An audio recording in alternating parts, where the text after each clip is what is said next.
परंपरागत चल रहा है। हाँ, तो आपको चाहिए कि अपनी ही परंपरागत की उपासना में जहां रति है वहीं और रति बढ़ानी चाहिए। इधर इधर जहां सत्संग अच्छा लगे सुन लो, शास्त्र की जो बात लगे सुन लो, लेकिन अपनी गुरु परंपरा की बात, अपनी गुरुवाणी की बात, अपने गुरुजनों की बात वो उपासना में हृदय में रखे। बात समझ रहे हैं? हृदय की उपासना बदली नहीं जाती कि आज हमारी बात सुनी तो आज हमारे, कल उनकी बात सुनी तो उनकी। ये बिना पेंदी के लोटा वाला भाव नहीं रहता उपासकों का। उपासकों की निष्ठा रहती, हमारी बात सुनी जय हो आपकी, लेकिन हम चलेंगे अपने गुरु के वचन के अनुसार, हम चलेंगे अपने गुरु के दिए हुए मार्ग में। बात समझ रहे हैं? गृहस्थ परंपरा है। हाँ, ये गृहस्थ और विरक्त केवल दो मार्ग हैं, लेकिन जहां जाके अवगाहन करना है वो रस तो एक ही है, उसमें थोड़ी अंतर होता है। गृहस्थ और विरक्त का कोई अंतर नहीं होता।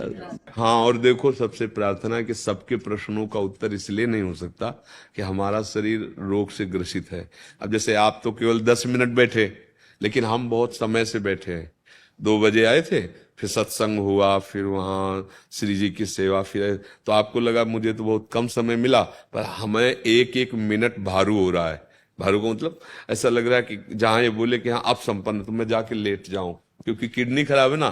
तो आप लोगों को जो प्रश्न उत्तर में मान लो किसी का प्रश्न नहीं हुआ, किसी को लगता मैं तो इतनी दूर से आया, मेरे को तो बात करने को नहीं मिला, तो भगवान की कृपा मनाओ कि अगर 5 मिनट भी मिल रहे, 10 मिनट, नहीं तो मान लो ये शरीर अभी सैया में पड़ जाए तो फिर इसलिए इन लोगों से नाराज मत हो कि मेरे प्रश्न का उत्तर नहीं हुआ। या यहाँ किसी का कोई ऐसा नहीं चलता है कि कुछ विशेष है तो उसका प्रश्न हो गया, ऐसा नहीं।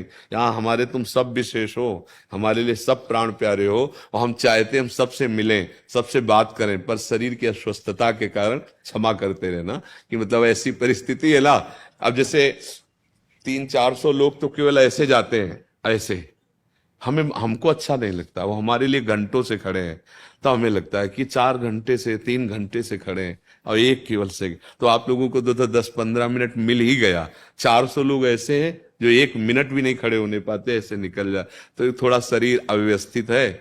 भगवान की कृपा ऐसी है कि यात्रा और सेवा बड़ी लंबी दे दी और गाड़ी के पहिए फेल कर दिए उनका तो इसलिए क्षमा करते रहना। आओ जी महाराज, धन्यवाद, लाला की नंदगांव से आए धन्यवाद। हमारे ब्रज के परम संत हो। नहीं, ये आप सब ब्रजवासियों का प्यार है महाराज जी, संत तो आप हैं। बाबा नंदलाला की कृपा है, हम ब्रजवासियों को आप परम संत के रूप में, एक दिव्य विभूति रत्न के रूप में नंदलाला ने बरसाने में लाडली लाडली ने आप हमारे पास भेजे, मन को बड़ी प्रसन्नता। नहीं, ये सब आप ब्रजवासियों के अन्न का प्रभाव है।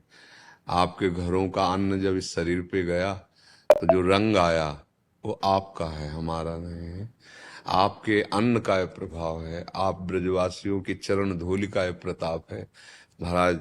इसमें किंचन मात्र कहीं हमारा कोई पुरुषार्थ या साधना या तपस्या नहीं। आप ब्रजवासियों का जो दुलार है, आप ब्रजवासियों की जो कृपा दृष्टि, जब हमारे ब्रजराज आपके कर कमल से सुखी होते हैं तो हम तो उनके दास हैं, तो आपका ही ये जो दुलार प्रसाद है ना, यही हमें पुष्ट कर रहा है। जय हो जय हो। बाबा एक मन में भाव है, अगर आप आज्ञा करो तो कहूँ। जी जी, अभी अभी प्रकट हो मन में भाव। मैंने बहुत जगह सुनी कि चोर चोरी कर लेते हैं घरों में, जी जी, चोरी करते हैं, तो वो क्या चुराते हैं?